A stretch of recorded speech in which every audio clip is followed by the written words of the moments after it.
Pamiętam, był taki ekonomista, pod którego byłem silnym wpływem i którym później się zaprzyjaźniłem, na London School of Economics, Peter Wiles, on się nazywał.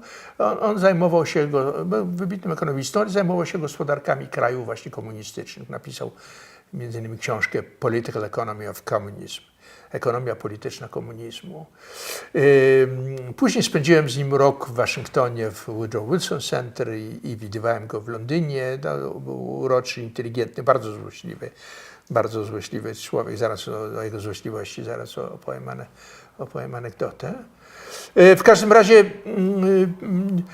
Peter Wiles, on w tej książce jest rozdział Growth versus Choice. Wzrost przeciwko wyborowi. Ten rozdział był przedtem opublikowany jako artykuł i on wywołał szerokie echo. I on bardzo pesymistycznie pisał, że Związek Radziecki rzeczywiście, jak Chruszczow mówił, że my was pogrzebiemy, że my was wygramy, Peter Wiles mówił, że to jest rzeczywiście nieuchronne. I on mówił nie dlatego, że ta gospodarka komunistyczna jest bardziej racjonalna. Nie, on w to nie wierzy. Ona nie jest bardziej racjonalna.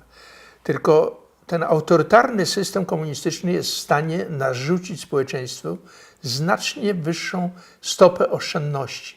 Wobec tego wzrost inwestycji i wzrost gospodarczy tam nieuchronnie jest znacznie wyższy niż na Zachodzie. Nawet jeżeli ten wzrost jest marnotrawny, to oni nas wyprzedzą, dlatego że oni tę marnotrawność nadrabiają tym utrzymując niską konsumpcję społeczeństwa i szybki wzrost gospodarczy. Także to jest przykład argumentacji właśnie człowieka, który był takim rycerzem zimnej wojny, prawda? Tak powiem, on nie miał najmniejszej sympatii do komunizmu, prawda? I równocześnie miał to głębokie przekonanie, które było na Zachodzie bardzo było rozpowszechnione, prawda?